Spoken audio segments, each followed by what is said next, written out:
মহান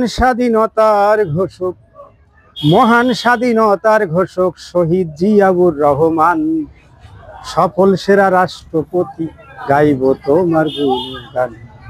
সফল সেরা রাষ্ট্রনায়ক, গাইব তোমার গুণগান। মুক্তিযুদ্ধে বীর উত্তম উপাধিতে ভূষিত, গণতন্ত্রের প্রতিষ্ঠাতা, স্বনামে আছে খ্যাত, স্বনামে আছে খ্যাত।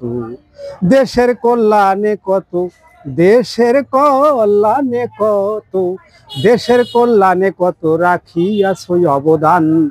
সফল সেরা রাষ্ট্রনায়ক, গাইব তোমার গুণগান। সফল সেরা রাষ্ট্রনায়ক, গাইব তোমার গুণগান। বিসমিল্লাহির রহমানির রহিম। বক্তব্যের শুরুতে আমি স্মরণ করি মহান স্বাধীনতা যুদ্ধের ঘোষক শহীদ প্রেসিডেন্ট জিয়াউর রহমান, যিনি বাংলাদেশকে বহুদলীয় গণতন্ত্র দিয়েছিলেন, যিনি বাংলাদেশকে বৈষম্যহীন একটা রাষ্ট্রে পরিণত করার প্রয়াস চালিয়েছিলেন। সেই মহান রাষ্ট্রপতি জিয়াউর রহমান, যার আদর্শে আমরা অনুপ্রাণিত হয়ে বাংলাদেশ জাতীয়তাবাদী দলে আমরা বিশ্বাস করি। এবং আপনারা জানেন যে গত বছর 5ই আগস্ট আমাদের যে দ্বিতীয় স্বাধীনতা অর্জিত হয়েছে, এই স্বাধীনতার ধারাবাহিকতা এই বছর আমরা জাঁকজমকপূর্ণভাবে এই দিবসটি পালন করছি। শেখ হাসিনা সরকার, যে ছিল বাংলাদেশের সবচেয়ে বড় স্বৈরাচার, এবং পৃথিবীর যদি স্বৈরাচারের একটা সংগঠন হয় তো এই শেখ হাসিনা হবে এর সভাপতি। তো আমরা একে তাড়িয়েছিলাম ভারতে, সে এখন মোদির দাস হয়ে সেই ইন্ডিয়াতে এখন রয়ে গেছে। আমরা এই শেখ হাসিনা সরকারের আমলে আমাদের দলের হাজার হাজার নেতাকর্মীদের গুম করা হয়েছে, খুন করা হয়েছে, যাদের পরিবার এখন অসহায় অবস্থায় দিন পার করছে।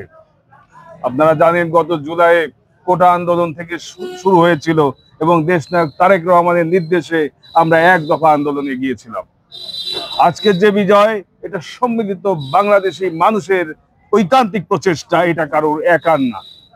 অনেকেই দাবি করেন, 1 বছর পরে এসে অনেকে এই আন্দোলনকে নিজের বলে দাবি করেন, কিন্তু বিএনপি একমাত্র দল যারা বলেছে এই বিজয় সমস্ত বাংলাদেশের মানুষের বিজয়।